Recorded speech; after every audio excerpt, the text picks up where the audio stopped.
90 రోజుల కోర్సు పూర్తి చేస్తే చాలు 100% ప్లేస్మెంట్ సపోర్ట్ తో సాఫ్ట్వేర్ జాబ్ మీ సొంతం. వెంటనే కోడ్ జ్ఞాన్ డెస్టినేషన్ ని సంప్రదించండి.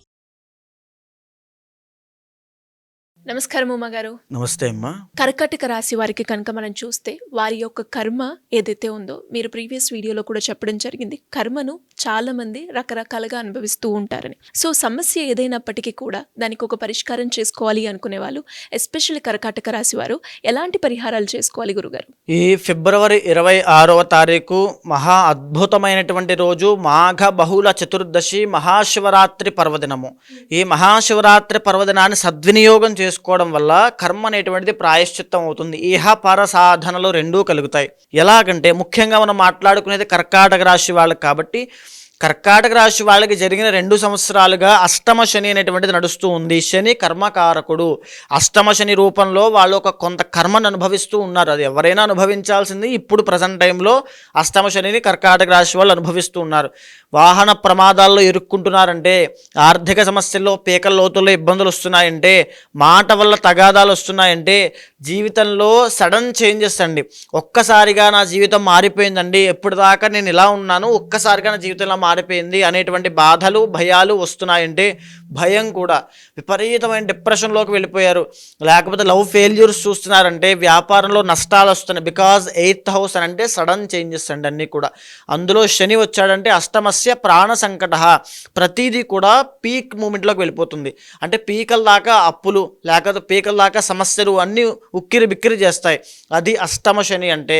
అష్టమ శని దాటాడంటే ఇంకన్నీ దాటుతాడని అర్థం అండి. అయితే అష్టమ శని ఎందుచేత అనుభవిస్తున్నారంటే కర్మ వల్ల అనుభవిస్తున్నారు. ఇక చూస్తే ఈ యొక్క కర్కాటక రాశి వాళ్ళకి రాబోయే రోజుల్లో షష్టగ్రహ కూటమి మీనరాశిలో పట్టడం వల్ల అది భాగ్యస్థానంలో పట్టబోతోంది.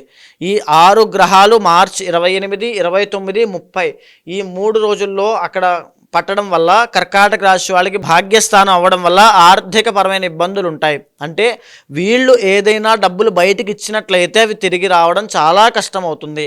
లేదా వీళ్ళకి రావాల్సిన డబ్బులు, జీతము, వ్యాపారంలో లాభాలు, లేకపోతే ఇప్పుడు ఏదైతే ఫ్లో ఆఫ్ ఇన్కమ్ అనుభవిస్తూ ఉంటారో ఒక రకంగా అదంతా కూడా గండిపడినట్టుగా ఆగిపోతుంది. బికాస్ షష్టగ్రహ కూటమి భాగ్యస్థానంలో పట్టడము, తండ్రికి ఆరోగ్య సమస్యలు రావడము, లేకపోతే ఆస్తిపరమైన తగాదాల్లో ఇరుక్కోవడము, వీళ్ళకి ఆస్తి అనేటువంటిది మోసం చేయడం లాంటివి ఎన్నో జరుగుతాయి. అంటే వీళ్ళకు వచ్చే ఇన్కమ్ కానీ, అదృష్టం కానీ, లేకపోతే వీళ్ళకు వచ్చే డబ్బు కానీ, సంపద, బంగారం ఇవన్నీ కూడా ఇబ్బంది పడేటువంటి అవకాశాలు ఉంటాయి. కాబట్టి వీళ్ళు తప్పకుండా పాల్గొనాలి. ఇక రెండవది చూస్తే ఈ యొక్క కర్కాటక రాశి వాళ్ళకి మే నెల తరువాత నుంచి 12వ స్థానంలోకి గురుడు రాబోతున్నాడు. అంటే గురుబలాన్ని సంపూర్ణంగా కోల్పోతున్నారు. మేజర్గా చెప్తున్నానండి, కర్కాటక రాశిలో వృద్ధులు ఎవరైనా ఉన్నట్లయితే, పెద్దవాళ్ళు ఉన్నట్లయితే వాళ్ళు హార్ట్ పరమైనటువంటి ఇబ్బందులతో చాలా జాగ్రత్తగా ఉండాలి. కొలెస్ట్రాల్ సంబంధించిన ఇబ్బందులతో చాలా జాగ్రత్తగా ఉండాలి. అండ్ బ్రెయిన్ స్ట్రోక్ విషయంలో చాలా జాగ్రత్తగా ఉండాలి. బికాజ్ గురుడు, జూపిటర్ అనే ప్లానెట్ అవే కలగజేస్తాడు కాబట్టి. ఒక పక్క షష్టగ్రహ కూటమి, ఒక పక్క గురుబలం లేకపోవడం, వీటి విషయంలో చాలా అప్రమత్తంగా ఉండాలి. అష్టమ శని కూడా అదేవిధంగా 12వ స్థానంలో ఇప్పుడు కుజుడి యొక్క సంచారం జరుగుతుంది. కుజుడు 12వ స్థానంలో సంచరిస్తున్నాడంటే వాహన ప్రమాదాల విషయంలో ఇప్పుడు కూడా అత్యంత జాగ్రత్తగా ఉండాల్సిన వాళ్ళు కర్కాటక రాశి వాళ్ళు. దీంతో పరంగా భూ వివాదాల్లో ఇరుక్కోవడము, న్యాయపరమైన చిక్కుల్లో ఇరుక్కోవడము, లేకపోతే చర్మ సంబంధించిన వ్యాధుల్లో కానీ, రక్త సంబంధించిన దోషాలతో కానీ ఇబ్బంది పడడం లాంటివి ఎన్నో జరగబోతున్నాయి, జరుగుతాయి కూడా. ఇవన్నీ కూడా ఎందుచేత వస్తున్నాయి? కర్మ వల్ల వస్తున్నాయి. కర్మ అనేటువంటిది మనకి ఎంత ఉంటుందో అది నవగ్రహాల్లో డివైడ్ అయ్యి ఏ రకమైన కర్మని ఆ రకమైనటువంటి ప్లానెటరీ పొజిషన్స్లో, ఆ రకమైన ప్లానెటరీ కాంబినేషన్స్లో, ఆ దశ అంతర్దశలో మనం అనుభవిస్తూ ఉంటాం. ఇవే కాకుండా కర్కాటక రాశి వాళ్ళకి ఇంటర్నల్ జాతకంలో, అంటే మీ యొక్క ఓన్ హోరోస్కోప్లో కనుక ఏ కాలసర్పదోషమో, ఏ పితృశాపమో, ఏ కుజదోషమో, మేజర్గా ఆడవాళ్ళు కూడా ఎస్పెషల్లీ చాలా జాగ్రత్తగా ఉండాల్సిన అంశము మ్యారీడ్ లైఫ్లో ఇబ్బందులు. Because 7th and 8th lord శని అవుతాడు కాబట్టి ఆల్రెడీ మనం కర్కాటక రాశి వాళ్ళ గురించి, ఆడవాళ్ళ గురించి చెప్పుకున్నప్పుడు మ్యారీడ్ లైఫ్లో వాళ్ళు ఇబ్బంది పడతారని చెప్పుకున్నాం. వాళ్ళకి డైవర్స్లు ఎక్కువ అవ్వడం కానీ, లేకపోతే పెళ్ళి అవ్వకముందు ఒకలాగా, పెళ్ళి అయిన తర్వాత ఒకలాగా వాళ్ళ జీవితం విచ్ఛిన్నం అవ్వడం లాంటివి జరిగే అవకాశాలు ఉంటాయని చెప్పుకున్నాం. అండ్ ఇంకొకటి 7th and 8th లార్డ్ కాబట్టి సెకండ్ మ్యారేజ్ యోగం ఉండేటువంటి వాళ్ళలో కర్కాటక రాశి వాళ్ళు ఎక్కువ శాతం ఉంటారని కూడా చెప్పుకున్నాం.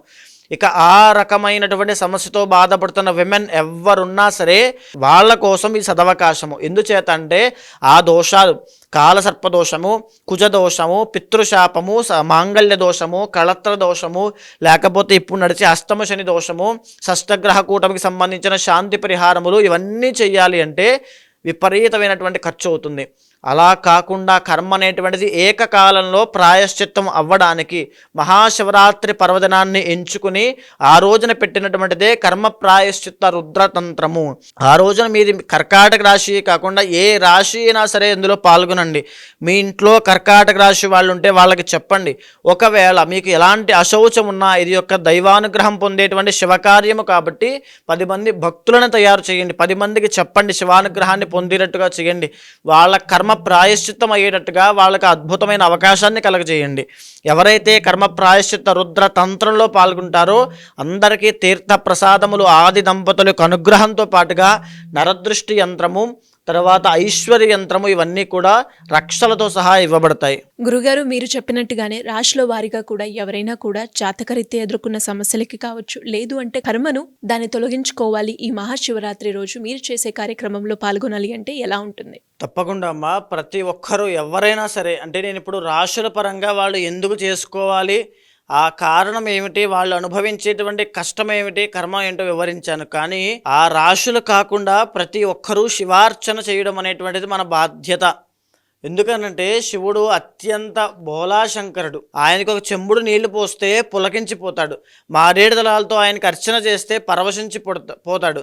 అలాంటి శివుడికి అత్యంత ప్రీతికరమైన రోజు మహాశివరాత్రి. ఆ రోజుని సద్వినియోగం చేసుకున్న వాళ్ళు ఎవరైనా సరే, ఉదాహరణకి మీరు తీసుకోండి, రావణాసురుడు సైతము రాక్షసుడు, అధర్మపరుడైనటువంటి రాక్షసుడికి కూడా స్వామి వరాలు ఇచ్చాడు. భక్తిని మాత్రమే కొలమానంగా చూసేటువంటి మహాదేవుడి యొక్క అత్యంత ప్రీతికరమైన రోజుది.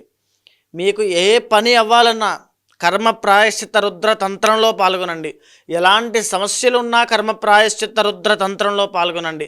ఎలాంటి కోరికలున్నా కర్మ ప్రాయశ్చిత్త రుద్ర తంత్రంలో పాల్గొనండి. ఆది దంపతుల యొక్క సంపూర్ణ అనుగ్రహాన్ని పొందండి. మీకు కింద కనిపించేటువంటి నెంబర్కి ఫోన్ చేయండి. వాళ్ళు మీకు ఏమేం సామాగ్రి తెచ్చుకోవాలి, ఏమేం తెచ్చుకోవాల్సిన అవసరం లేదు, ఏ టైంలో అక్కడ ఉండాలి, మీరు రాలేని పరిస్థితుల్లో కొంతమందికి వాళ్ళ కుటుంబ సభ్యులకి ఈ కార్యక్రమం జరిపించాలనే ఆకాంక్ష కానీ కోరిక కానీ ఉంటుంది. వాళ్ళు రాలేని పరిస్థితుల్లో, ఆర్థిక పరిస్థితుల్లో, లేకపోతే ఆ సమయం కుదరకో, లేకపోతే ఆరోగ్యం బాలేకో ఎన్నో ఇబ్బందులు ఉంటారు. వాళ్ళ కోసము ఆన్లైన్ సౌకర్యం కూడా ఉంది. మీరు దర్శనం చేసుకోవచ్చు. తప్పకుండా దర్శనం చేసుకోవచ్చు. ప్రతి ఒక్కరూ కూడా జరిగేటువంటి కార్యక్రమాన్ని అంతా కూడా లైవ్లో దర్శనం చేసుకోండి. ప్రతి ఒక్కరికి కూడా ఒక మంత్ర జపాన్ని ఇస్తాను. ఆ మంత్ర జపాన్ని జపం చేస్తూ ఆ యొక్క కార్యక్రమాన్ని దర్శనం చేసుకోండి. వచ్చిన ప్రతి ఒక్కరికి కూడా స్వామివారి యొక్క అనుగ్రహంతో పాటుగా నరదృష్టి నివారణ యంత్రములు, ఐశ్వర్య సిద్ధి యంత్రములు, రక్షలు కూడా ఇవ్వబడతాయి. ధన్యవాదాలు గురుగారు. నమస్తే అమ్మా. సుమన్ టీవీలో మీ పర్సనల్ అండ్ బిజినెస్ ప్రమోషన్స్ కోసం కింది నెంబర్కి కాంటాక్ట్ చేయండి.